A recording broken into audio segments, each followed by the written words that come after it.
Ya pemirsa, kembali kita akan melihat kondisi terkini di wilayah DKI Jakarta dengan bergabung dengan reporter Anggita Wulandewi, juru kamera Yusuf Fajar, dan juga pilot drone Muhasin Jalal yang berada di kawasan Jalan Jenderal Sudirman, Senayan, Jakarta Selatan. Ya Anggita, kembali bisa Anda informasikan sudah seperti apa kawasan Jalan Jenderal Sudirman saat ini saat diberlakukannya PSBB pertama hari ini?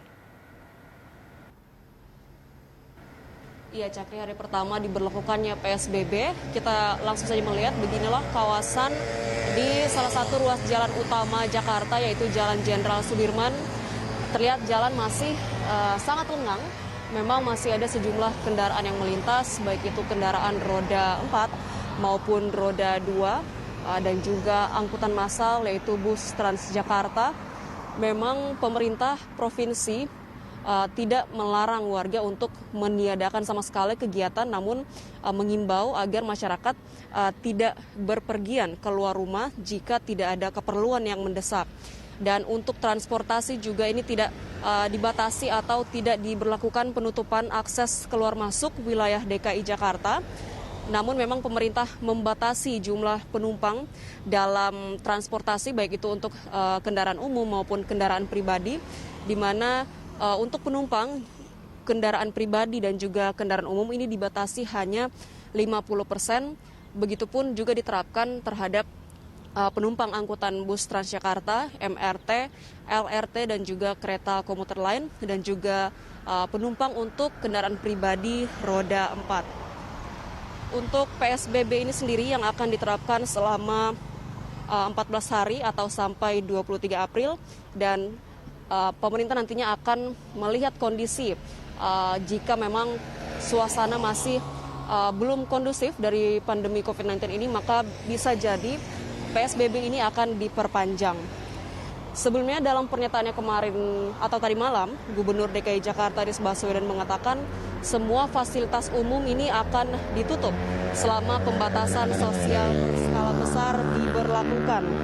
Aturan ini sendiri tertuang dalam Peraturan Gubernur nomor 33 tahun 2020, dan Gubernur juga menekankan warga atau masyarakat yang berkerumun lebih dari 5 orang di suatu tempat atau di tempat-tempat umum ini akan diberlakukan sanksi tegas terhadap mereka.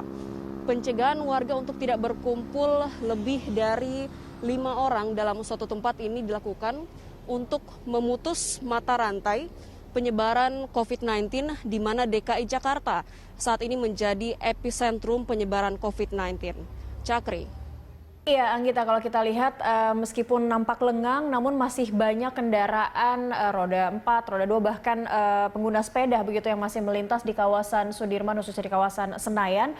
Bagaimana koordinasi dari petugas? Apakah nampak petugas yang ada di sekitar jalan protokol itu, dan bagaimana menginformasikan kepada para pengguna jalan?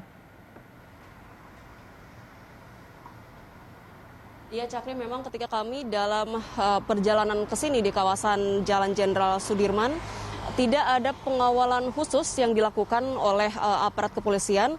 Namun memang kami melihat di beberapa titik sepanjang Jalan Jenderal Sudirman ini ada petugas lalu lintas yang berjaga di suatu tempat, dan juga sempat juga kami melihat ada petugas kepolisian lalu lintas yang berpatroli di kawasan Jenderal Sudirman ini.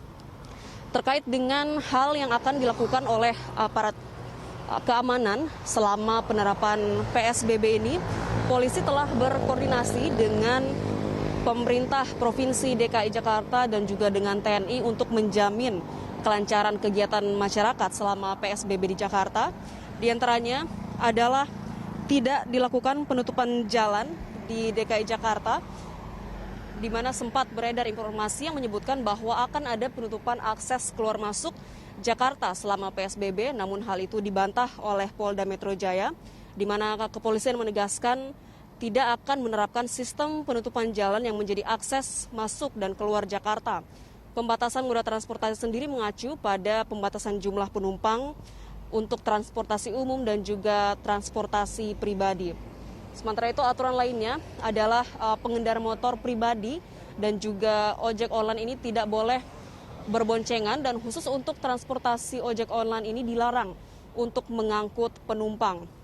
Dan hal lainnya yang akan menjadi perhatian dari aparat keamanan selama pemberlakuan pembatasan sosial berskala besar ini adalah menetapkan jerat pidana bagi warga yang berkerumun, di mana kepolisian akan menindak warga yang menolak untuk membubarkan diri ketika ditemukan tengah berkerumun saat penerapan PSBB.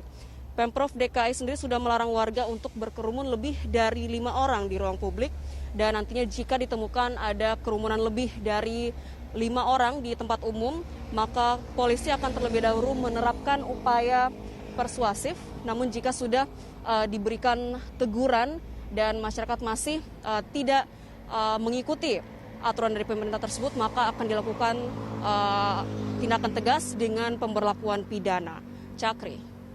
Terima kasih Anggita untuk laporan Anda. Selamat bertugas kembali. Pemirsa, demikian laporan Anggita Wulandewi dan juga Yusuf Fajar serta pilot drone Muhassin Jalal dari kawasan Jenderal Sudirman, Jakarta.